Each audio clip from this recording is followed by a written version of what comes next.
Hello नमस्कार। मैं Praveen Singh Sengar, founder and CEO Prayas India charity foundation. हमने कानपुर यूनिवर्सिटी में, इस वक्त मैं कानपुर यूनिवर्सिटी में ही हूँ। हाँ, नेत्रहीन बालिकाओं, लड़कियों का, बच्चियों का नेशनल लेवल टूर्नामेंट कराया था। इसमें 6 राज्य से बच्चियों ने भाग लिया था।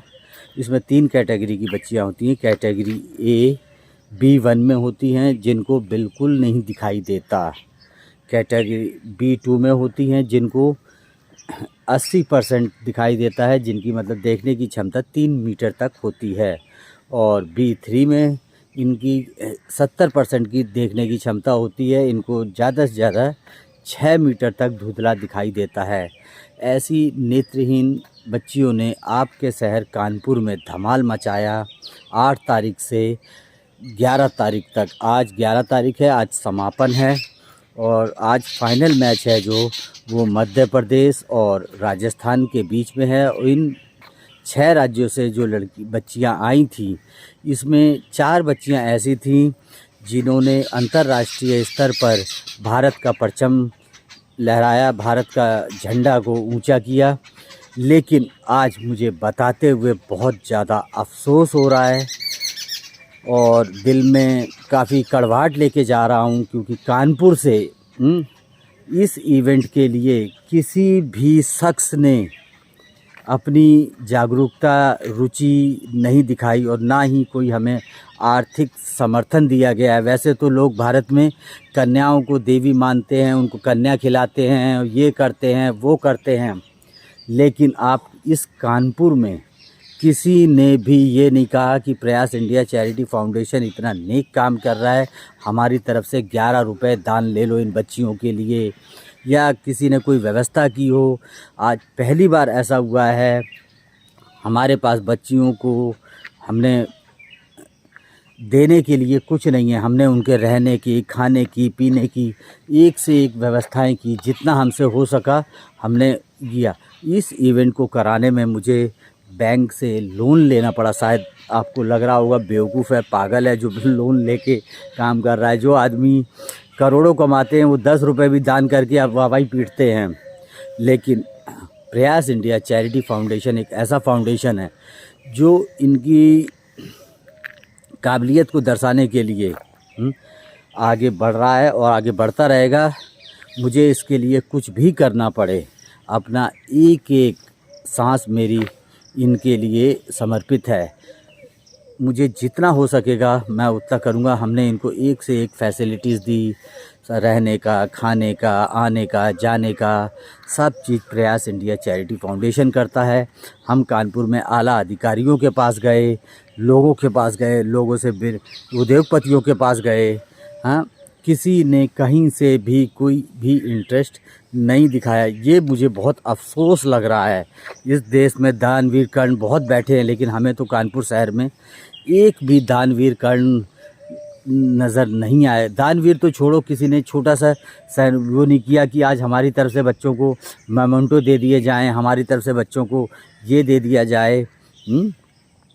किसी ने खाने की व्यवस्था नहीं की, रहने की नहीं की। सब प्रयास इंडिया चैरिटी फाउंडेशन ने कर्ज लेकर बैंक से किया है। हम HDFC बैंक गए, कैनरा बैंक गए, LIC गए। हाँ, बस हम धन्यवाद करते हैं डाबर का, जिसने इन बच्चों के लिए पूरे 4 दिन तक अपने डाबर के पेय पदार्थ हमें प्रदान किए।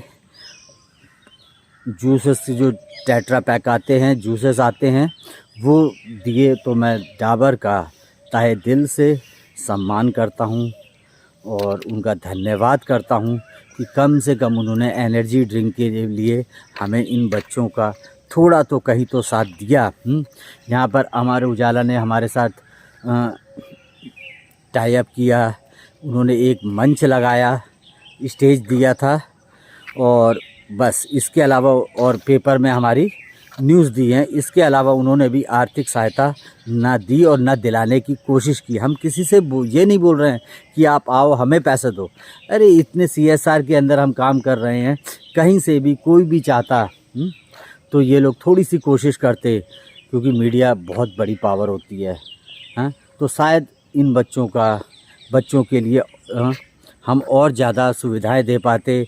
हमारा एक ही लक्ष्य होता है कि इन दिव्यांग बच्चों को 5 स्टार फैसिलिटी दें। लेकिन अब जब हम बैंक से कर्ज़ लेते हैं तो हमें कहीं ना कहीं अपने हाथ को बांधना पड़ता है,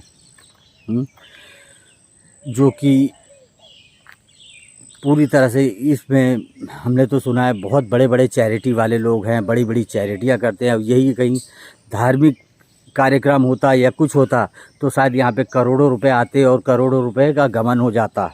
लेकिन प्रयास इंडिया चैरिटी फाउंडेशन को कहीं से भी कभी भी आर्थिक सहयोग नहीं मिला है।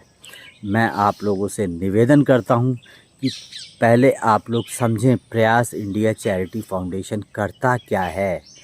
प्रयास इंडिया चैरिटी फाउंडेशन दिव्यांगों की प्रतिभा को उजागर करता है, उनकी प्रतिभा को खोजता है, उनकी प्रतिभा को एक मंच देता है। और ये बिना आप लोगों के सहयोग के संभव नहीं है। मेरा निवेदन है सरकार से, उद्योगपतियों से, समाज कार्यकर्ताओं से कि आगे आएं और इन बच्चियों के हौसले को और बुलंद करें, क्योंकि ये बच्चियां बड़ी मुश्किल से हौसला पैदा करती हैं। इनको सामाजिक, घरेलू, आर्थिक हर तरह से जूझना पड़ता है, तब कहीं जाकर ये बच्चियां इस मुकाम में पहुंचती हैं और अंतर्राष्ट्रीय स्तर पर जाकर भारत का परचम लहराती हैं। मेरी भारत की जनता से अनुरोध है कि प्रयास इंडिया चैरिटी फाउंडेशन को सहयोग करें, जिससे कि आने वाले समय में दिव्यांग अपने आप को गौरवान्वित महसूस करें। लेकिन अब क्या करूं, मैं आवेदन करता हूं, निवेदन करता हूं, लेकिन सुनता कोई नहीं है। अगर कोई आज सेलिब्रिटी होता है, कोई कुछ होता है, तो वहाँ पे लाखों की भीड़ हो जाती है। हाँ, करोड़ों के डोनेशंस हो जाते हैं। हम कानपुर आए थे, यहाँ राजनीतिक कार्यक्रम अगर छोटा सा भी हो तो उसमें देखो किसी भी संसाधन की कमियां नहीं होती हैं। लेकिन क्या करें, ये दिव्यांग बच्चे हैं, समाज से दुत्कारे हुए हैं, हटाए हुए हैं, है ना, अलग हैं, इसलिए शायद कोई आगे बढ़कर, हाँ, इनके साथ फ़ोटो खिंचाने के लिए हर कोई तैयार हो जाता है ना। मीडिया बढ़ चढ़कर इनके इंटरव्यू लेती है और पेपर में कहीं एक कोने में छाप देती है और सोचती है कि उनने बहुत बड़ा काम कर लिया। अरे आर्थिक दृष्टि से इनकी मदद करके तो देखो। इतना प्रतिभा होने के बाद भी कई बच्चे ऐसे हैं जो खाने पीने के लिए, रहने के लिए आर्थिक मोहताज हैं। मेरा आप सबसे निवेदन है कि आगे आएं और प्रयास इंडिया को समर्थन करें। ये इवेंट हमने कानपुर यूनिवर्सिटी में किया था, तो यहाँ पे भी हमें कोई रियायत नहीं दी गई। एकोमोडेशन का पूरा चार्ज लिया गया, टैक्स लगाकर खाने पीने के लिए बहुत ज़्यादा हमने मुसीबतें झेली, तब जाके हम इन बच्चों को खाना दिला पाए। मेरे कानपुर से मुझे ये उम्मीद नहीं थी कि मुझे लगा था कानपुर उद्योग नगरी है तो यहाँ पर हमें बढ़ चढ़कर सम्मान मिलेगा, इन बच्चों को प्यार मिलेगा। खैर जो भी है, मेरा देश महान, 100 में से 99 बेईमान, फिर भी मेरा देश महान। जय हिंद, जय भारत।